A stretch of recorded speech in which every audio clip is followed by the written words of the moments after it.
Hello everyone, welcome to your maths classes. कैसे हो आप सब? आई होप आप सब अच्छे होंगे।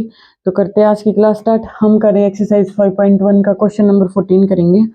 हमें क्या करना होता है कि जिस पॉइंट पे हमारा फंक्शन ब्रेक हो रहा है उस पे हमें उसकी कंटिन्यूटी या डिसकंटिन्यूटी चेक करनी होती है। तो मेनली हम उन्हीं पॉइंट्स पे चेक करते हैं कंटिन्यूस है या नहीं है जिन पे वो फंक्शन ब्रेक हो रखा होता है। अब तक हमने सिर्फ ऐसा एक ही पॉइंट पे कि हमारा फंक्शन एक पॉइंट पे ब्रेक हो रहा है वो वाले क्वेश्चन किए। आज हम करेंगे जब हमारा पॉइंट एक से ज्यादा, जब हमारा फंक्शन एक से ज्यादा पॉइंट पे ब्रेक हो रहा हो। तो यहाँ पे देखो हमारे पास क्या है, एक्स की वैल्यू 0 से 1। हमें दोनों देखना कि हमें किसकी लेफ्ट हैंड लिमिट और राइट हैंड लिमिट। जैसे यहाँ पे एक्स देखो, x less than equal to 1 भी गिवन और एक्स ग्रेटर देन 1 भी गिवन है। इसको हम यही लिखेंगे ना कि x greater than equal to मतलब ग्रेटर देन 1। और ये हमारे पास क्या है कि x less than equal to 1। ठीक है, तो हमें दोनों गिवन है। तो हम एक एक्स इज इक्वल टू 1 पे चेक करेंगे, दूसरा हमें किसके लिए गिवन है 3 पे।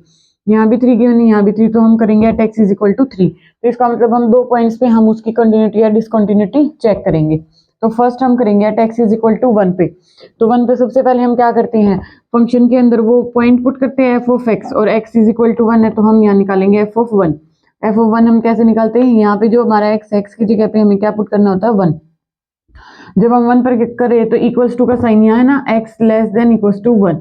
ठीक है, तो इक्वालिटी किसके अंदर इंक्लूड है, इस फंक्शन के अंदर। तो यहाँ पे हमारा कौन सा फंक्शन, कांस्टेंट फंक्शन है, गिवन है तीनों वैसे तो। लेकिन यहाँ पे हम क्या करेंगे कि यहाँ पे हमारा कौन सा फंक्शन गिवन है, F of 1 is equal to क्या आ जाएगा, डायरेक्टली 3 आ जाएगा। यहाँ पे हम क्या करेंगे, एक्स से छोटी कोई भी वैल्यू लेंगे तो उस पे हमारा फंक्शन 3 गिवन है, यानी कि 0 पे, 0 से छोटे -1 -2 सभी के लिए हमारा जो आंसर है वो 3 आएगा, क्योंकि हमें गिवन है एक कांस्टेंट फंक्शन। ओके, नेक्स्ट हम क्या करते हैं, लेफ्ट हैंड लिमिट निकालते। तो क्या करते हैं, limit x tends to 1 negative, यानी कि 1 से स्मॉल वैल्यूज के लिए, और x less than equals to 1 के लिए हमारे यहाँ पे फंक्शन होता है। तो यहाँ पे आ जाएगा हमारा limit x tends to 1 negative, यानी कि 1 से कोई भी छोटी वैल्यू। तो उसके लिए हमारा जो फंक्शन है वो कौन सा होएगा, कांस्टेंट फंक्शन गिवन है तो 3 होएगा। यहाँ पे x की वैल्यू पुट करने का कोई नहीं, तो हमारा डायरेक्ट आंसर कितना आ जाएगा 3। ओके, नेक्स्ट हम क्या कर निकालते हैं, राइट हैंड लिमिट। तो limit x tends to 1 positive, और यहाँ पे क्या होता है हमारा फंक्शन। तो ये हमारे पास क्या जाएगा, limit x tends to 1 positive. हमारा जो फंक्शन, जब हमारा x क्या है, ग्रेटर देन 1 है, x हमारा क्या है, ग्रेटर देन 1 है, तो ग्रेटर देन 1 के लिए हमारा कांस्टेंट फंक्शन गिवन है, लेकिन कौन सा गिवन है 4। हमारा फंक्शन क्या होगा यहाँ पे, अब यहाँ पे देखो अगर इस टाइप से होता 2x प्लस 3 इस टाइप से होता तो हम x की वैल्यू पुट करते, लेकिन अब डायरेक्ट कांस्टेंट फंक्शन गिवन है तो हमारा आंसर डायरेक्ट वही आ जाएगा। ओके, तो अब आप यहाँ से देख सकते हो क्या, अब हम यहाँ से देख सकते हैं कि जो हमारा फंक्शन है, हमारी जो फंक्शन की वैल्यू एफ ऑफ एक्स है at x is equal to 1 पे हमारा क्या है, एफ ऑफ 1 3 है, और उसी पे लेफ्ट हैंड लिमिट भी 3 है। लेकिन जो हमारी राइट हैंड लिमिट है वो नॉट इक्वल टू है, क्योंकि वो उसकी वैल्यू हमारे पास क्या है 4। ओके, तो इसका मतलब ये हमारा फंक्शन क्या है, function is not continuous at, function is not continuous at x is equal to 1। Okay, हमें दो पॉइंट्स पे चेक करना पड़ेगा, क्योंकि हमारा जो गिवन फंक्शन है वो 2 पॉइंट्स पे ब्रेक हो रहा है। तो at x is equal to 1 पे हमने चेक कर लिया कि हमारा क्या आ गया, at x is equal to 1 पे फंक्शन इज नॉट कॉन्टिन्यूअस। दूसरा हम किस पे चेक करेंगे, दूसरा हम करेंगे at x is equal to 3 पे, क्योंकि उसी के लिए हमें लेफ्ट हैंड लिमिट और राइट हैंड लिमिट दोनों तरफ हमें फंक्शन हमारा गिवन है। ठीक है, अब जैसे यहाँ पे कई लोगों को होगा कि मैम 0 पे चेक करना है या नहीं करना, नहीं करना, क्योंकि ये सिर्फ हमें एक ही पॉइंट गिवन है। क्या हमारे पास सिर्फ क्या गिवन है, x greater than equals to 0।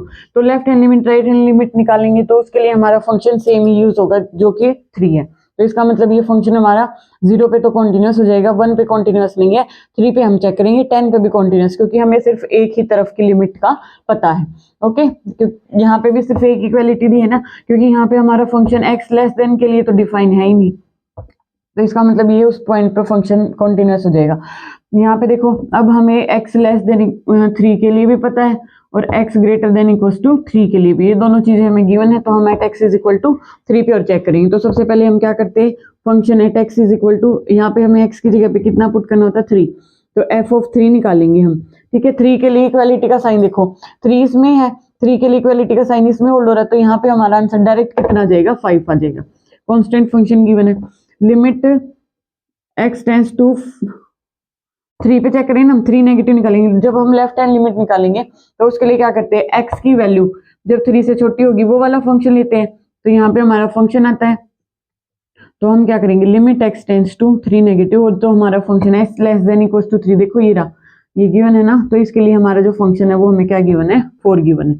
तो अब यहाँ पे फिर से यहाँ पे जो फंक्शन होता है अगर उसमें x की टर्म गिवन है तो हम x की वैल्यू पुट करते हैं, ये कांस्टेंट फंक्शन गिवन तो हम डायरेक्ट ही यहाँ पे क्या पुट कर देंगे, 4। ओके, पुट करने की जरूरत नहीं, मतलब डायरेक्ट हमारा आंसर आ जाएगा। Limit x tends to 3 positive, और यहाँ पे हमारा क्या होता है फंक्शन, यहाँ पे आएगा limit x tends to 3 positive, मतलब 3 से थोड़ा सा बिग, जैसे ही x greater than equal to 3, 3 या 3 से ज्यादा होती है वैल्यू, तो हमारा जो आंसर है फंक्शन है वो 5 आता है, और 5 हमारा कांस्टेंट फंक्शन है, तो हमारा आंसर भी क्या जाएगा, 5 आ जाएगा। ओके, अब आप देख सकते हो ये दो तो इक्वल है लेकिन ये इक्वल नहीं है। फिर से वही क्या हमारे कंटिन्यूटी की डेफिनेशन यूज करेंगे कि अगर हमारा function of the value of the function at that point, यानी कि f of 3 not equal to आ रहा है हमारा लेफ्ट हैंड लिमिट के, तो इसका मतलब function is not continuous. Continuity की डेफिनेशन क्या कहती है हमारी, कि जो हमारी वैल्यू है फंक्शन की उस पॉइंट पे वो इज इक्वल टू आना चाहिए limit x tends to 3 negative, इसको हम लेफ्ट हैंड लिमिट बोलते हैं, और वो इक्वल आना चाहिए limit x tends to 3 positive, उसको हम राइट हैंड लिमिट बोलते हैं। यहाँ पे हमारा फंक्शन आ जाता है दोनों ही केस में। ओके, अगर ये हमारे पास तीनों वैल्यूज इक्वल हो जाती हैं तो ही हमारा फंक्शन कंटिन्यूअस होता है, अदरवाइज नहीं होता। तो दोनों ही केस में ना हमारा ये फंक्शन 1 पे कॉन्टिन्यूस है ना हमारा 3 पे, तो यहाँ पे जब हम लिखेंगे तो point of discontinuity, points of discontinuity वो क्या आ जाएंगे, डिसकॉन्टिन्यूटी वो हमारे पास क्या, या तो ऐसे लिख दो, r में से हम क्या माइनस कर देंगे, 3 माइनस करेंगे, और हमने किस पे चेक किया था, 1 पे, 1 एंड 3 दो पॉइंट हमने माइनस कर दिए। ओके, या फिर हम लिख देंगे पॉइंट ऑफ डिसकॉन्टिन्यूटी हमारे क्या जाएगा, एक 1 पे डिसकॉन्टिन्यूअस है और एक 3 पे, तो ये हमारे पॉइंट ऑफ डिसकॉन्टिन्यूटी आ जाएगी at x is equal to 1 at x is equal to 3, और कॉन्टिन्यूअस है किस पे, ये हमारा कॉन्टिन्यूअस का क्राइटेरिया बन जाएगा कि r में से अगर हम 1 और 3 को सब्ट्रैक्ट, क्योंकि सिर्फ इन्हीं दो पॉइंट्स पे हमारा फंक्शन कॉन्टिन्यूअस नहीं है, बाकी इनको छोड़ के जितने भी हमारे पॉइंट्स हैं उन सब पे हमारा फंक्शन ये कैसा है, कॉन्टिन्यूअस। ओके, इससे पहले वाले क्वेश्चन में भी हमने इस टाइप से क्वेश्चन किए हैं, मतलब कॉन्टिन्यूटी की डेफिनेशन वाले, तो वो आपको जरूर देखने हैं, और अगर कोई डाउट आते तो आप कमेंट करके पूछना, अदरवाइज चैनल को ज़्यादा से ज़्यादा लाइक करना, शेयर करना और सब्सक्राइब करना। Thank you so much.